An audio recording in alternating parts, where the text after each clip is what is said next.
Que faire lorsque ton mari est devenu ton ennemi? Que faire lorsque ton mari est devenu ton ennemi? Ça, c'est une question qu'une sœur m'a posée sur YouTube, sous la vidéo que j'ai postée sur comment se débarrasser de nos ennemis. Et elle a demandé, que faire alors si c'est mon mari qui est mon ennemi, si c'est mon mari qui veut me nuire, qui veut me détruire, qui veut me faire du mal.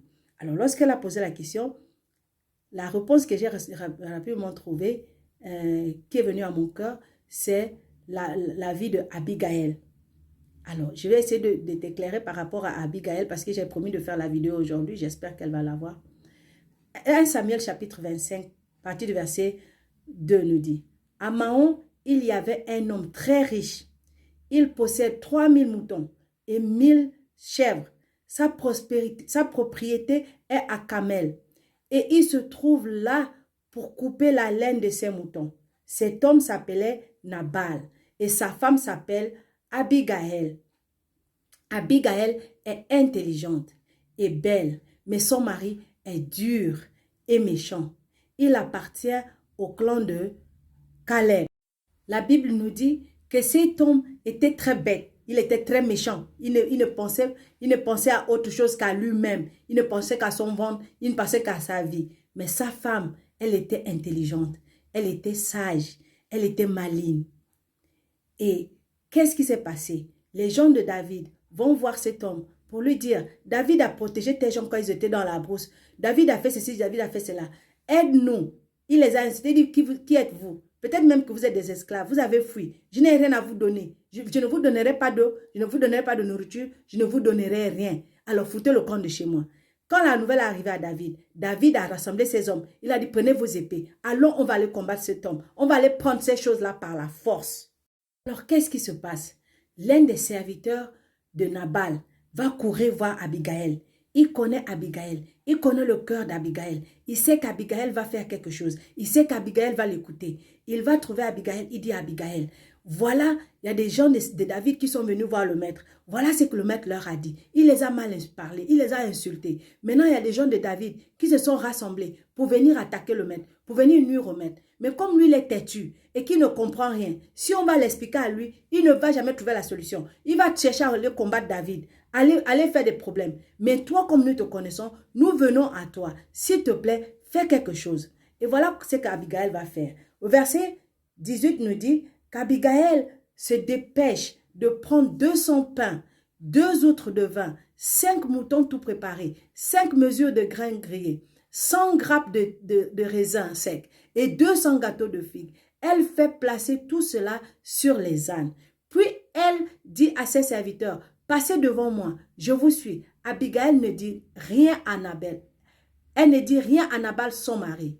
Montée sur son âne, elle descend cachée par la colline. Pendant ce temps, David et ses hommes descendent dans sa direction. Tout à coup, elle se trouve devant eux. Alors, qu'est-ce qu'Abigail fait? Abigail va devant David. Elle n'a rien dit à son mari. Elle s'est préparée spirituellement. Elle s'est préparée mentalement. Elle est allée devant David. Et le verset 25 nous dit, elle dit, ne fais pas attention à Nabal. Cet homme ne vaut rien. Il mérite bien son nom. Nabal le fou. Oui, il est vraiment fou. Mais moi, je n'ai pas vu les hommes que tu as envoyés. Maintenant, je l'affirme par le Seigneur vivant et par ta vie. Le Seigneur lui-même va t'empêcher de verser le sang et de faire justice toi-même. Que tes ennemis, ô mon maître, et que ceux qui veulent te faire du mal connaissent la même fin que Nabal.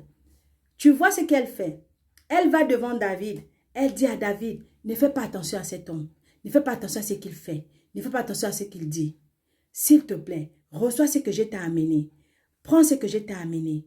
Et s'il te plaît, épargne sa vie. Laisse-le. Et David va prendre ce qu'elle va donner. À la fin, quand Nabal va mourir, David va venir épouser Abigail. Abigail sera la femme de David. Pourquoi? Parce qu'elle a été sage, parce qu'elle a été intelligente. Alors si ton mari devient ton ennemi, ne te concentre plus sur lui. Ne te concentre pas sur ce qu'il fait. Ne te concentre pas sur ce qu'il dit. Concentre-toi sur ta relation avec Dieu. Concentre-toi sur ta vie. Cherche ta joie en Dieu. Cherche ta paix en Dieu. Cherche tout ce que tu veux en Dieu. Ne cherche même pas à ce qu'il paye ce qu'il t'a fait. Ne cherche pas à ce qu'il paye ce qu'il a fait à tes enfants. Ne cherche pas à ce qu'il paye. Laisse-le à Dieu. Dis à Dieu, pardonne-le parce qu'il ne sait pas ce qu'il fait. Mais moi, parce que je te connais. Je prie, papa, que tu le pardonnes. Je prie, papa, que tu le protèges. Je prie, papa, pour que tu l'ouvres les yeux. Pour que tu donnes la grâce de te connaître. Prie pour lui, mais ne t'occupe plus de lui. Ne t'occupe plus de ce qu'il fait. Ne t'occupe plus de ce qu'il dit. Ne t'occupe plus de lui. La seule chose que tu dois faire, tu t'occupes de tes enfants. Tu t'occupes de ta maison. Tu t'occupes de ses habits, qu'il s'habille bien, que ses habits soient propres, que la maison est propre, que tu sois la femme que tu dois être pour lui. Ça, c'est ton travail. Sois la femme que tu dois être pour lui. Mais ce qu'il fait, ce qu'il dit, tout ça là, c'est plus ton problème. Si tout ça là, c'est plus ton problème. Ne t'occupe plus de ça. Occupe-toi de toi. Quand tu vas t'occuper de toi, tu vas prendre soin de toi, tu vas prendre soin de ta maison, tu vas prendre soin de ton rôle de femme dans la maison. Tu vas t'occuper de ses habits, tu vas t'occuper à ce qu'il mange bien, qu'il s'habille bien, qu'il est bien propre, que la maison est propre, que tes enfants sont propres. Occupe-toi de ta part et laisse Dieu t'occuper de lui. S'il veut se rapprocher de Dieu, Dieu merci. S'il ne veut pas se rapprocher de Dieu, Dieu merci. Tout ce qu'il veut faire, laisse-le faire. Mais concentre-toi sur ta relation avec Dieu. Parce que c'est Dieu qui rend grâce, c'est Dieu qui protège, c'est Dieu qui fortifie, c'est Dieu qui guérit, c'est Dieu qui restaure. Alors, fais entièrement confiance en Dieu et laisse Dieu prendre ta situation en main. Donc, si ton mari est devenu ton ennemi, remets-le entre les mains de Dieu. À partir de maintenant, tu sais comment faire. Si tu n'as pas encore bien compris l'histoire, va lire 1 Samuel chapitre 25 et tu vas voir l'histoire d'Abigail. Ça va te motiver et t'encourager. Si tu n'es pas encore abonné, abonne-toi pour qu'on puisse se fortifier ensemble. Sois béni, sois encouragé, sois motivé. Et surtout, on n'abandonne pas ici. On reste ferme dans la foi. Shalom.